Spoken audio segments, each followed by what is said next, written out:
স্বাগত জানাচ্ছি খাতুনগঞ্জ থেকে মতিঝিলের সাথে আছে আমি শামীম জাহিদ। চীনের সাংহাইয়ে যাত্রা শুরু করলো ব্রিক্সের নতুন উন্নয়ন ব্যাংক। গত মঙ্গলবার আনুষ্ঠানিকভাবে যাত্রা শুরু করে 5 শক্তিশালী অর্থনীতি দেশের জোটের এই ব্যাংকটি। এই ব্যাংক থেকে উন্নয়নশীল দেশগুলোর অবকাঠামো উন্নয়নের ঋণ নিতে পারবে। আর আমরা আজ আলোচনা করব ব্রিক্স জোটের নতুন ব্যাংক নিয়ে।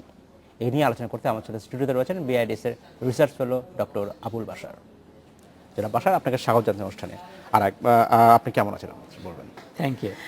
আমরা আজকে আলোচনা করতে যাচ্ছি ব্রিক্সের ব্যাংক, যা আমরা জানি যে এই 5টি দেশ Brazil, India, Russia, south Africa এবং চীন এরা মিলে একটি যে নতুন ব্যাংক করেছে, এটা এই ব্যাংক নির্মাণের যে প্রেক্ষাপট সেটা একটু ভিন্ন রকম। যখন এই বিশ্ব অর্থনীতিতে চীন শক্তিশালী একটি দেশ হিসেবে পরিণত হচ্ছে, তখন তারা উদ্যোগে এই ব্যাংক স্থাপিত হলো। এর আগেও আরেকটি ব্যাংক তারা করেছে, AIIB, Asian infrastructure investment bank তারা করেছে। কেন এই নতুন মাল্টিল্যাটারাল এজেন্সির প্রয়োজন হচ্ছে আসলে দেশে?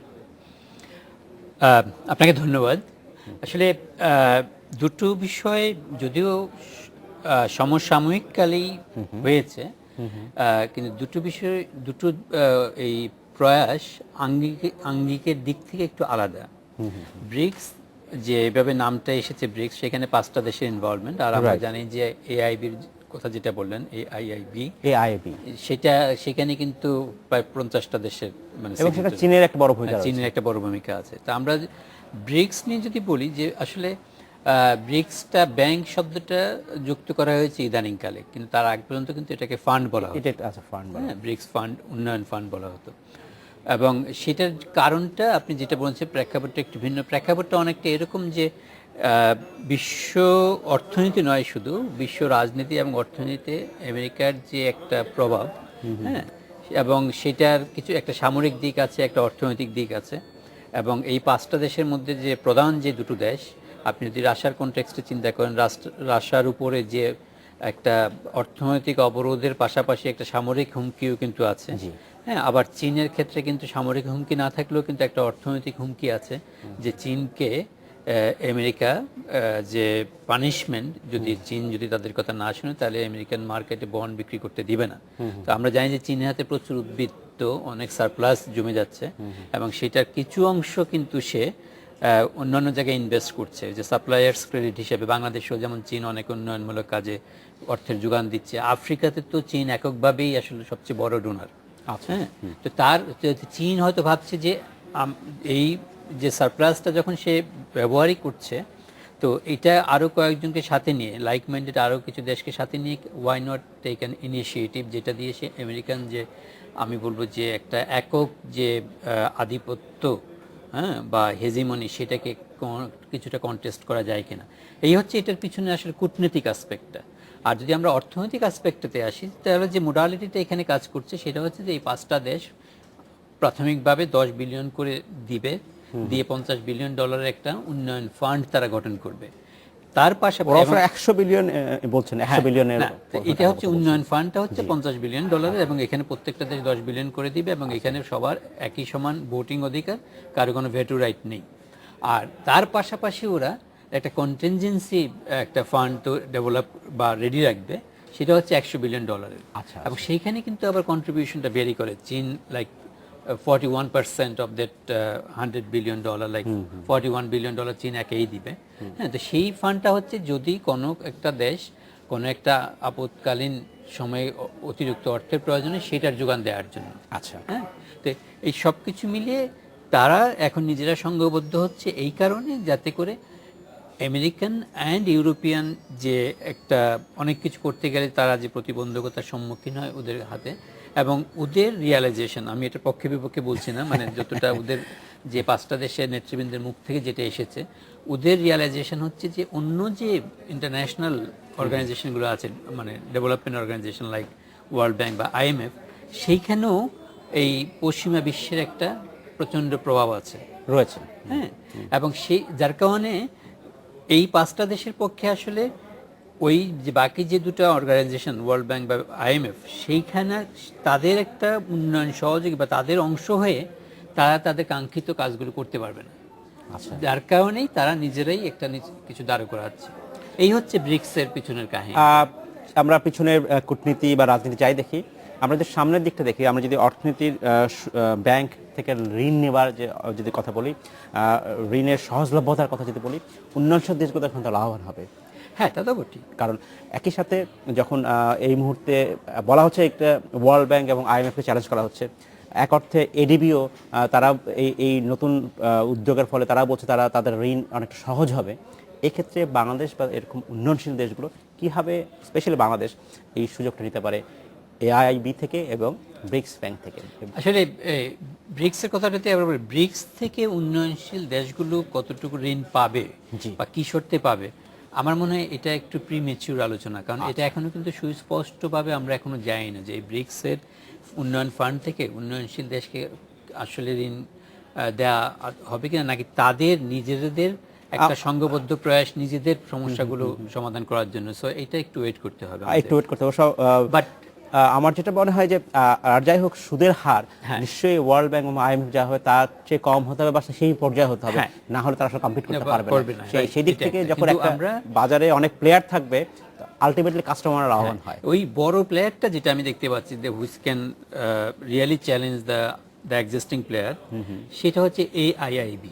আচ্ছা, হ্যাঁ, এবং ওটার উদ্দেশ্যই হচ্ছে যে এরা একটা বিশেষ খাত, সেটা হচ্ছে ইনফ্রাস্ট্রাকচার, এই খাতে বিনিয়োগ করবে। আচ্ছা, হ্যাঁ, সো এখানে কিন্তু আর কোনো নেই যে উন্নয়ন, মানে খাতটা সুস্পষ্টভাবে আইডেন্টিফাইড, রাইট। আর ওরা ফোকাসটা হচ্ছে যে এই এশিয়ার যে উন্নয়ন অবকাঠামো, হ্যাঁ, সেখানে বিনিয়োগটা করবে। হ্যাঁ, তো এখন আমরা জানি যে এই অবকাঠামো খাতে, ভৌত অবকাঠামো খাতে আসলে অন্যান্য যে মাল্টিল্যাটারাল ডোনারগুলো ছিল, বিশেষ করে বিশ্বব্যাংক, তাদের পোর্টফোলিওতে কিন্তু ভৌত অবকাঠামো খাতটা অতটা গুরুত্ব পায়নি, বিশেষ করে বাংলাদেশের মতো উন্নয়নশীল দেশে। আচ্ছা, আচ্ছা। এবং এইখানে তাদের একটা নিজস্ব কারণ বা ব্যাখ্যা আছে যে এই খাতে অনেক মিসপ্রকিউরমেন্ট হয়, এবং আমাদের দেশে কনটেক্সটে এখনো আমাদের মেমোরিতে ফ্রেশ যে আমাদের পদ্মা সেতুর মতো একটা সিগনেচার অবকাঠামো প্রজেক্ট শেষ পর্যন্ত কিন্তু তারা ফাইন্যান্স করেনি। তো এটা তাদের পয়েন্ট অফ ভিউ থেকে তাদের হয়তো জাস্টিফিকেশন আছে, বা সেটা একটা ভিন্ন আলোচনা। কিন্তু এখন তাহলে এই অবকাঠামো খাতের উন্নয়নটার জন্য এইসব দেশগুলো এক অর্থে কোথাও ADB কিছুটা ফাইন্যান্স করতে, এখন একটা নতুন উইন্ডো, একটা নতুন একটা সোর্স এসেছে সামনে, এবং সেইটা তো অবশ্যই একটা কম্পিটিশন নিয়ে আসবে মার্কেটে, এবং এটার একটা সুফল কিন্তু এই উন্নয়নশীল দেশগুলো পাবে, এবং তার কিছুটা নমুনা কিন্তু আমরা দেখতে পাচ্ছি। বিশ্বব্যাংক কিন্তু এখন বলছে যে তারাও ভৌত অবকাঠামো খাতে তাদের বিনিয়োগ আরো বাড়াবে, কারণ তাদেরকে বুঝতে হবে, বা তারা রিয়েলাইজও করেছে যে এই উন্নয়নের চাকাটা এখন পূর্বমুখী। কিছুদিন আগে আপনারাও দেখেছেন যে বিশ্বের প্রবৃদ্ধির কোন কোন শহর থেকে বা কোন কোন জায়গা থেকে হচ্ছে, সেই লিস্টের মধ্যে 75% সিটিজ কিন্তু হচ্ছে কিন্তু নন ওয়েস্ট, অর্থাৎ মানে আমরা যদি ওইভাবে ভাগ করি পূর্ব পশ্চিম।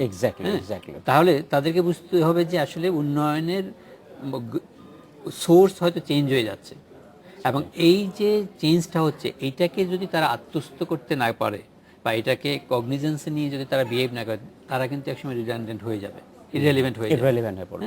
তো সেই জন্যই কিন্তু তারা তাদের পলিসি চেঞ্জ করতে হচ্ছে। তো আমি বলবো যে AIIB জাস্ট এখনো মার্কেটে আসেনি, এখনো তারা কিন্তু প্রথম ইনস্টলমেন্ট দেয়নি, কিন্তু তারা এর মধ্যেই একটা, আমি বলবো যে একটা আনইনটেন্ডেড বেনিফিট কিন্তু ডেভেলপিং কান্ট্রিগুলো, আমাদের মতো নিম্ন মধ্যম আয় বা নিম্ন আয়ের দেশগুলো কিন্তু পাওয়ার একটা লক্ষণ দেখা যাচ্ছে। একটা সমালোচনা প্রায় করা হয়ে থাকে, বলা হয়েছিল সেই সমালোচনা ছিল যখন AIIB যখন প্রতিষ্ঠিত হয়, লঞ্চ করে যখন, এখন যখন বিগ ব্যাংকস ওরা বলছেন নিউ ডেভেলপমেন্ট ব্যাংক, এদের ক্ষেত্রেও একটা প্রশ্ন আসে, এটা হচ্ছে এখানে গভর্নেন্স কীভাবে হবে, যে স্ট্যান্ডার্ডে IMF বা ওয়ার্ল্ড ব্যাংক গভর্ন করে, তাদের কার্যক্রম পরিচালিত হয়, সেই একই স্ট্যান্ডার্ড এই নতুন প্রতিষ্ঠানগুলো ধরে রাখতে পারবে কিনা? হ্যাঁ, এটা খুব একটা সেন্সিটিভ কোশ্চেন, যে আপনি যেভাবে বলেছেন যে স্ট্যান্ডার্ডে আইএমএফ বা ওয়ার্ল্ড ব্যাংক। তো আইএমএফ বা ওয়ার্ল্ড ব্যাংকের যে স্ট্যান্ডার্ড, সেই স্ট্যান্ডার্ড নিয়ে কিন্তু অনেক কিছুই অপ্রকাশিত থেকে যায়, কিন্তু যা যতটুকু প্রকাশিত হয়েছে আমরা তো তার মধ্যেও দেখেছি যে ওয়ার্ল্ড ব্যাংকের কান্ট্রি ডিরেক্টরকেও কিন্তু দুর্নীতির অভিযোগে যেতে হয়েছে। আইএমএফের কান্ট্রি ডিরেক্টর বেশি দিন আগে না কিন্তু ব্রিচ অফ মোরাল স্ট্যান্ডার্ডের কারণে যেতে হয়েছে। তো আমি তো আশা করব যে এআইবি বা ব্রিক্স নিউ ডেভেলপমেন্ট ব্যাংক, তাদের গভর্নেন্স বা তাদের যে ইনস্টিটিউশনাল স্ট্যান্ডার্ড, হ্যাঁ, সেটা বরং এদের চেয়ে ভালো হবে। কারণ একটা প্রতিষ্ঠান যখন শুরু হয়, অ্যাটলিস্ট এটা মোরাল ব্রিচগুলা হতেও কিছুটা সময় লাগে, অ্যাটলিস্ট মোরালিটির বাইরেও যেটা হচ্ছে সিস্টেমেটিক, আমি যদি ব্যুরোক্রেসির কথা বলি, আমি যদি পদ্ধতির কথা বলি, সেই জায়গাটাও আসলে সেটা আসলে আমরা এই বিষয়ে আপনার কাছে বিস্তারিত শুনবো। তবে তার আগে নিব আমরা ছোট্ট একটা বিরতি। আমাদের সময় হলো একটা বিরতিতে যাবার, ফিরছে শীঘ্রই, সাথেই থাকবে।